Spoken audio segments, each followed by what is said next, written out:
ഇത്രയും മാർക്ക് കിട്ടിയോ? എത്ര കഷ്ടപ്പെട്ടാടാ ഞങ്ങൾ ഇതിന്റെ എക്സാമിന് വിടുന്നത്. ഉറച്ച് തുണ്ടെഴുതാണ്ടല്ലോ നിന്റെ എക്സാമിന് വിടുന്നത്.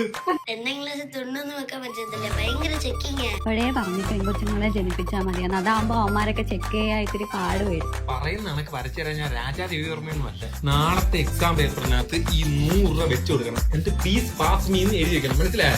നീ അന്ന് ഇനി കുറയൂ. മാർക്ക് കുറഞ്ഞാനല്ല, ഇൻസ്റ്റാഗ്രാം വ്യൂസ് കുറഞ്ഞാനാണ് തല്ലുന്നത്. മനസ്സിലായോ? പോയിരുന്ന അമ്മേനെ പാത്ത് അച്ഛന്റെ എനിക്ക് വേറെ അറിയാം. അറിയത്തില്ല. അപ്പുറത്തെ വീട്ടിലെ സോനക്കൊക്കെ ചിരിക്കുന്നതാ. 1 മില്യൺ വ്യൂസ് നിനക്ക് വായിക്കേ ഉള്ളൂ. അതെങ്ങനെ? ഇൻസ്റ്റാഗ്രാം തുറന്നാ ഫുൾ ഫിറ്റ്നസിന്റെ വീഡിയോസാ. മോനെ മസിലും പൊടിയും തമ്മിൽ ഒരു ബന്ധവും ഇല്ല. നിന്റെ അച്ഛനെ തന്നെ നോക്ക്. അമ്മയുടെ തലച്ചോറും ബുദ്ധിയും പോലെ വല്ല ബന്ധമുണ്ടോ രണ്ടു തമ്മി?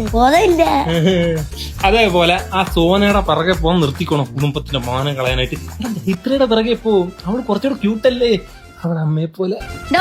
ഇയാളെന്തിനാ അവളെ അമ്മയെ നോക്കിയാ? ഞാൻ അവളെ അച്ഛനെ നോക്കുന്ന കൂട്ടത്തിൽ അവളെ അമ്മയെ നോക്കാൻ മറന്നുപോയി. വാട്ടേ ഹാൻസം പോയി. ഇങ്ങനെ വായി നോക്കിയ കുടുംബത്തിലാണല്ലോ ഞാൻ ജനിച്ചത്. അല്ലെ പെമ്പിള്ളാരായിരുന്നെങ്കിൽ അതെങ്കിലും പണക്കാരൻ ചെറുക്കനെ സെറ്റാക്കി വിളിച്ചോടാൻ പറയാൻ ഇപ്പോൾ ആണായി പോയി.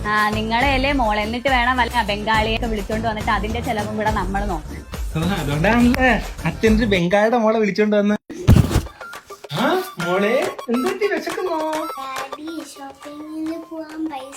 കണ്ടോ നിന്റെ മോള് തന്നെ. നിന്റെ മോള് നാളെ കുറെ ലൈഫ് ഷോപ്പിങ് ഐഫോണ് എന്തുവാ മോളെ? നിനക്ക് എന്ത് എന്തുവാടി? നിനക്കിത് വല്ലതും പറയാനുണ്ടോ? എനിക്കൊരു 5 രൂപ വെച്ചാ നിന്റെ പ്രായത്തിൽ ഞാൻ സംഗത പോലും കണ്ടിട്ടില്ല.